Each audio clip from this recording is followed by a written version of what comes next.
Vegeta ginamit ang Ultra Instinct Sign laban dito kay Venerable Here. Hello guys, Ugok Anime PH nga pala, ngayon nga ipag-uusapan na natin ang Chapter 27 ng Dragon Ball Kakumei. Pero bago nga tayo magsimula ay pwede ba kayong mag-subscribe sa ating YouTube channel para ma-reach na natin ang 100,000 subscribers. Salamat guys! Natapos na ang last chapter sa scene kung saan ay ipinakita na nga ni Vegeta kay Venerable Here ang bago nitong technique. Dito na nga papasok ang Chapter 27 ng Dragon Ball Kakumei na pinamagatang The Land of the Gods. At sa unang panel nga ay ating makikita dito si Vegeta na kasalukuyan na nga nitong gamit ang Ultra Instinct technique nito. Salita nga dito si Vegeta at sinabi nito na hindi pa nga daw siya masyadong bihasa sa paggamit ng technique na ito. Kaya hindi nga daw siya nakakasigurado kung magagawa nga daw ng technique na ito ang matalo itong si Venerable Here. Pero kung ang loko na ito ay nag-iisip na madali lang niyang matatakasan ang ginawa nitong pagmassacre sa mga kasamahan ko ay maaring may iniisip pa itong isang paraan. Salita naman dito si Venerable Here at sinabi nito na ang key-pressure nga daw na pinapalabas nitong si Vegeta ay yan nga daw yun i-expect niya dito. Ngayon nga daw na nag-effort na itong si Vegeta para lang gamitin ang totoong lakas nito ay wala na nga daw dahilan pa para magpigil siya sa laban na ito. Salita nga dito si Vegeta at sinabi nito na tulad nga daw ng inaasahan niya. Sa moment na ito ay ating makikita ang grabeng cold moment itong si Venerable Here habang ito nga ay nagpapalabas ng matinding ki. Salita nga ulit dito si Vegeta at sinabi nito na noong una pa nga lang daw ay hindi pa nga daw nito ginagamit ang totoong lakas nito. Sa point na ito ay salita nga dito si Venerable Here at sinabi nito na ito nga daw ay pagpapakita ng matinding pag-intindi sa kinabukasan na nagpapakita o magre-resulta ng pagiging panalo sa bandang huli at wala nang pagdadalawang isip ay mabilis na ngang umatake dito si Venerable Here ng malakas na pagsuntok pero nagawa nga lang itong maiwasan ni Vegeta. At dito nga ay mabilis na nag-counter si Vegeta ng isang malakas na pagsuntok na rektang tumama sa sikmura dito ni Venerable Air. Sa point na ito ay nagtataka na nga itong si Venerable Air at sinabi nito na ang paggalaw nga daw nito at ang aura nito ay talagang kalmado lang. At makikita nga natin dito si Vegeta na talagang relax at kalmado nga lang ito sa laban. Umatake nga ulit si Vegeta dito ng isang malakas na pagsuntok pero nagawa nga ni Venerable Here na makagamit dito ng barrier technique na commonly na nag-absorb ng ki ng mga kalaban. Kaya sa pagkakataon na ito ay malabo nga daw siyang matamaan ng pag-atake nitong si Vegeta. Pero sa point na ito ay nagulat nga itong si Venerable Here sa nakita niya. Hindi nga dito gumalaw itong si Vegeta at wala pang ilang segundo ay rekta na nga lang tinamaan si Venerable Air ng atake dito ni Vegeta. Napaisip na nga dito si Venerable Here at sinabi nito na madali nga daw nakita ni Vegeta ang butas sa barrier technique niya kaya nagawa nga daw nitong makapagpatama. Sa mga oras na ito ay gumamit nga si Venerable Here ng Destruction Power na mabilis naman sumakap sa katawan dito ni Vegeta. Sa mga oras na ito ay mabilis nang nabutas ang ginawang pagbalot ni Venerable Here dito kay Vegeta. Mabilis nang lumabas dito ang isang parang araw na talagang nagpagulat dito kay Venerable Here. Salita nga ito at sinabi nito na ano nga daw ang point ng kapangyarihan nitong si Vegeta kung hindi naman ito maintindihan ang teknik na ito. Sa oras na ito ay nagawa nga ni Vegeta na makaalis sa destruction technique na ginawa ni Venerable Here. Salita nga dito si Vegeta at sinabi nga nito na itong si Venerable Here nga daw ay gumagamit nga daw ng mga destructive technique katulad nga daw ng kay Lord Beerus. Salita nga dito si Venerable Here at sinabi nga nito na itong si Vegeta nga daw ay nakakita na nga daw ng katulad ng atake niya kanina. Tama daw ba? At sa moment na ito ay mabilis na ngang sumugod ulit dito si Vegeta habang itong si Venerable Here nga ay umatake nga dito ng madaming pag-atake ngunit madali nga lang itong naiiwasan ni Vegeta. Salita nga dito si Venerable Here at sinabi nito na madali nga lang daw nakikita ni Vegeta ang mga paths ng pag-atake niya. Sa madaling salita ay possible na nakikita nga daw ni Vegeta ang mga senaryo sa pamamagitan ng mga araw na yan at pinipili nga ni Vegeta sa pagkakataon na ito ang senaryo kung saan ay siya ang nakakalamang sa laban nila. Pero kung titignan ko itong si Vegeta ay parang hindi niya alam ang mga ginagawa niya. Hindi pa niya namamaster ang teknik na ito at baka kanya lang itong pinipilit na gamitin. Ibig sabihin ng teknik nito ang magiging kahinaan niya.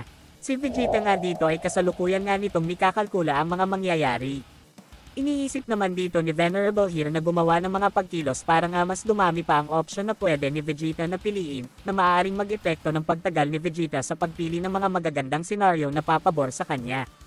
Habang si Vegeta nga daw ay nahihirapan sa pagpili ng senaryo ay doon na nga daw siya aatake dito, mabilis niyang kumilos itong si Venerable Air at nag-aantay na nga lang ito ng timing para sa gagawin nitong pag-atake dito kay Vegeta. At sa mga oras na nga na ito ay umatake na nga itong si Venerable here dito kay Vegeta na rektang tumama sa sikmura nito, at sinundan pa nga ni Venerable ang atake niya ng isang malakas na pagsipa. Salita nga dito si Vegeta at sinabi nito na ito nga daw teknik na ito ay hindi pa nga daw niya master, kaya ang hirap nga daw nitong magamit.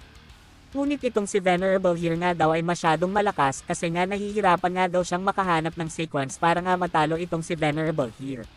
Hindi nga daw simpleng sequence ang kailangan para dito kay Venerable here. Sagot nga dito si Venerable here at sinabi nito na bakit nga daw hindi ito umatake sa kanya. Sa mga oras na ito ay naghanda na nga itong si Vegeta para nga lumaban na ulit dito kay Venerable here. Ngunit wala pang ilang segundo ay mabilis na nang inatake ni Venerable here ang mga warriors na Saiyan sa paligid niya na nagresulta ng pagkamatay ng mga ito. Salita nga dito si Venerable here at sinabi nito na mabagal nga daw itong si Vegeta, gawin na nga daw nito ang lahat dahil ang laban na ito ay laban para sa mga buhay ng mga kasama nito. Salita nga dito ang isang admiral at sinabi nito ang demonyo nga daw na yan ay walang awang tinapos ang buhay ng mga kasamahan niyang warriors na walang kakayahang lumaban. Nahihirapan na nga daw siya sa sitwasyon na ito, si Vegeta na nga daw ang bahala dito. Sa moment na ito ay nainis na nga itong si Vegeta dahil nga inatake na naman nga nitong si Venerable here ang mga kasamahan niya. At wala pang ang ilang segundo ay umatake na nga itong si Vegeta dito kay Venerable here. Salita nga dito si Venerable here at sinabi nito na lahat nga daw ay gagawin niya para nga lang daw mapasunod itong si Vegeta sa mga plano niya. Sa point na ito ay nagulat nga itong si Venerable here sa ginawang pag-atake ni Vegeta kasi nga nagbago nga ito ng way ng pag-atake. Dahil dito ay na-distract nga siya sa ginawa ni Vegeta at rekta na nga siyang tinamaan ng atake nito. Agad naman gumamit dito si Venerable here ng Wave Blast na mabilis namang naiwasan ni Vegeta. Salita nga dito si Venerable here at sinabi nito na ang pag-atake nga daw nitong si Vegeta ay talagang precisely nga daw at malaki nga daw talaga ang epekto nito, dahil dito ay naubos mo ang lakas na meron ako, hindi ko sinasabi ito para gumawa ng anumang dahilan. Sa kabilang banda, noong mga oras na nag-concentrate ka sa teknik mo laban sa akin ay hindi mo na kailangan mag-take ng risk sa kabila ng mga nagawa mo. Salita naman dito si Vegeta at sinabi nito doon nga lang daw sila sa katotohanan. Salita nga ulit dito si Venerable here at sinabi nga nito na gayon pa man ay ang kapangyarihan nga daw na meron siya ang tatapos dito kay Vegeta, matatapos nga daw si Vegeta sa mga kamay niya. Salita naman dito si Vegeta at sinabi nito na ang katawan nga daw nitong si Venerable here ay nahihirapan na nga daw at ito nga daw ay nasa sitwasyon na kung saan ay ito na nga daw ang pinakamahinang God of Destruction sa lahat. Sagot naman dito si Venerable here at sinabi nito na yun daw ang tingin nito.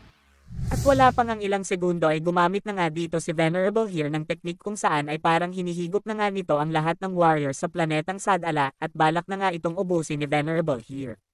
Dahil nga sa ginawa nito ay talagang nainis na nga dito si Vegeta at mabilis na nga itong sumugod dito kay Venerable here para nga pigilan na ito sa balak nitong gawin. Ngunit mabilis nang binato ni Venerable itong si Vegeta ng espada niya na rektang tumama dito kay Vegeta. Pero agad nang binatak ni Vegeta itong si Venerable here at naghanda na nga ito ng Mouth Blast na pang-atake dito kay Venerable here.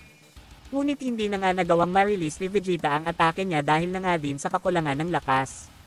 Salita nga dito si Venerable here at sinabi nito na parang ipinapakita nga daw nitong si Vegeta na hindi pa nga rin talaga niya master ang teknik na ito dahil halos 10 minutes pa nga lang daw ang nakakalipas ng ginamit niya ito. Tapos ngayon nga daw ay na-reach na nito ang lakas nito. Ating makikita dito si Vegeta na talagang nahihirapan na nga sa mga oras na ito. Sa kabilang banda naman ay napunta ang scene dito kanda King Sadala kung saan ay pinuntahan nga siya dito nila Fennel, Cabba, Caulifla at ang iba pa. Tinanong nga ni King Sadala ang mga ito kung ayos lang daw ba sila. Sagot naman dito si Broly at sinabi nito na nakakaramdam nga daw siya ng pagbigat ng katawan niya habang si Kale nga daw ay wala pa din malay sa mga oras na ito. Si Robin naman dito ay talagang grabe nga ang pinsala nito dulot ng atake ni Venerable here. Salita nga ulit dito si King Sadala at sinabi nito na ginamit na nga daw ni Vegeta ang mysterious power nito pero hindi naman daw ito na master ni Vegeta. Sa kabilang banda naman ay ating makikita dito si Vegeta na kasalukuyan nang walang malay at kasalukuyan nang nakatapak si Venerable here sa ulo nito. Dito na nga natapos ang chapter na ito. Ano na kaya ang mangyayari dito kay Vegeta? Makakabawi pa kaya siya? Or tuluyan na nga siyang matatalo ni Venerable here? Comment lang kayo sa baba ng mga predictions nyo guys.